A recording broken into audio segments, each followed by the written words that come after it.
do yourself a favor. In fact, why don't you do us all a favor? Gather all your books, get some liquid gas, get yourself a nice sturdy lighter.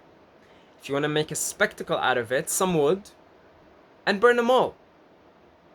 Just kidding. Don't do that. Don't do that. Don't do that. Even if you want to get rid of your books, give them away. Okay? That just don't do that. Please don't do that, okay? Look, books, great. Fantastic. The right books anyway. But here's the thing. You can read all the books you want. I've read hundreds of them. I'm gonna quote Bruce Lee here. It's a very relevant quote. Knowing is not enough. You must apply. So it doesn't matter what you know. You could sit down every day, read a book a day, right? Some people do that.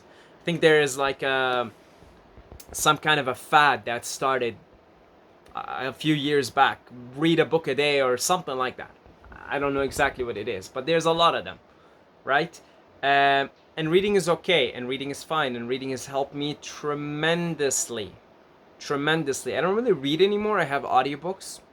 But if you're not going to apply, it's, I don't want to say useless to read, but I'm going to say that it takes space. It takes up space.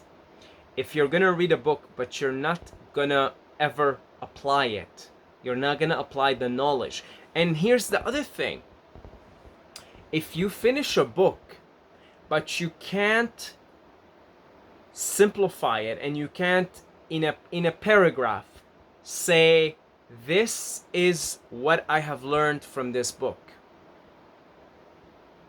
and this is what I'm going to do, the actions that I'm going to take to apply the knowledge that I have thankfully and gracefully and with gratitude gained from this book.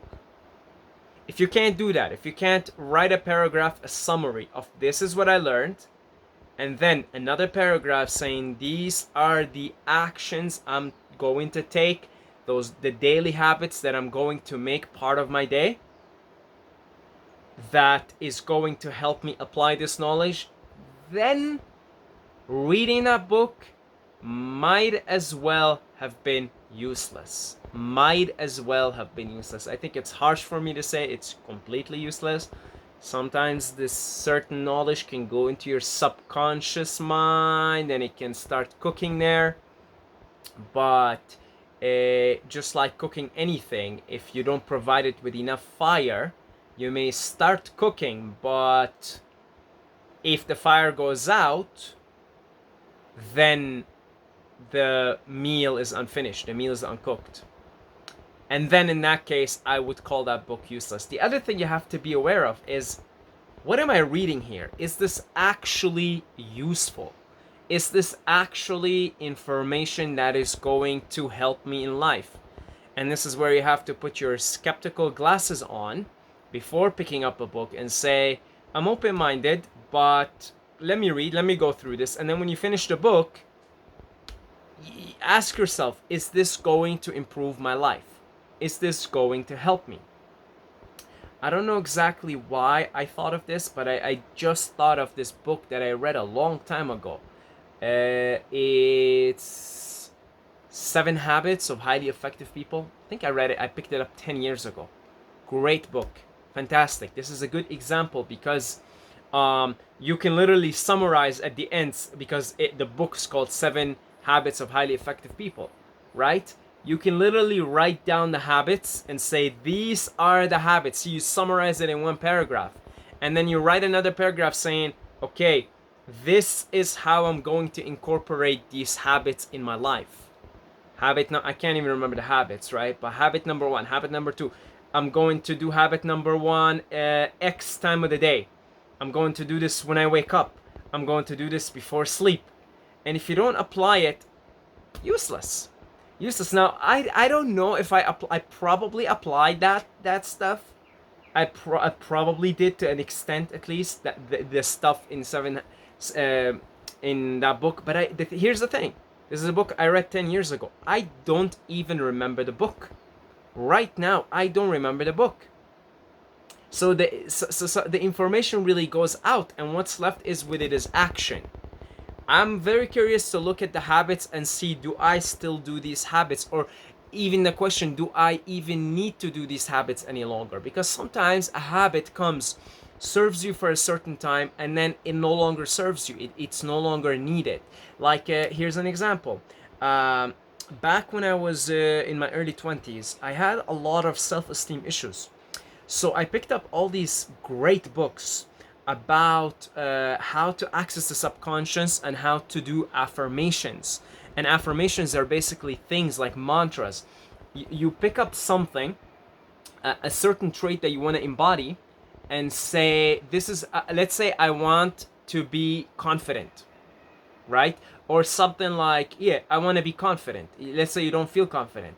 You pick up an affirmation, you make your own, or you can use something else that worked for other people. But I'm going to just make up one now and say, I am brimming with confidence. Let's just say that's an affirmation. And then you can use it and say it and look in the mirror and say it over and over and over and over and over until you actually become that. Then you no longer need to do that habit. Okay, so also the other thing is, like, you have to recognize that sometimes you pick up certain knowledge that's going to help you in a certain stage of your life. Once it's no longer needed, you let it go to make room for something else. There's always things we want to work on, things we want to do, new ideas that we want to embody, etc., etc. Okay, so unless you're applying the knowledge for any specific amount of time that you need in your life, whether it's a lifetime habit that you know you've got to apply, like meditation, go and pick up all books on meditation. What's that one? The one everyone loves, The Power of Now. You know how useless it is to read The Power of Now if you don't actually have a daily meditative habit, a daily meditative practice. That is so useless. It's a pretty big book too, isn't it? You're better off, let me put it this way, actually. You're better off meditating right now. Pick a meditation, any meditation you like, any meditation you want, any meditation that resonates with you. You're better off dedicating half an hour to an hour a day of your time, starting today, and meditating than ever picking up that book. I don't think I finished that book. I don't think I did. Because after, I think I got through the first bit of it, but then I kind of, and I'm not taking a dig at this book by any means, I kind of got the message, if anything. I'm like, I'm just going to meditate here. This is about being present, about awareness. I'm just going to meditate, right? So actually, like, ultimately, the application is far more important. Sometimes you just need to pick up a book, read like a quarter of it, and then you get the message and you know, okay, I have to just apply this now. I no longer need the information overload. There's a point where you have information overload. There is a point you have information overload. I remember I was reading so many books at some point in a stage of my life. I actually got tired of it. I felt like my brain was just tired. I stopped reading. I'm like, okay, this is great. I wrote things down that actually, I'm like, this is what I need to do right now.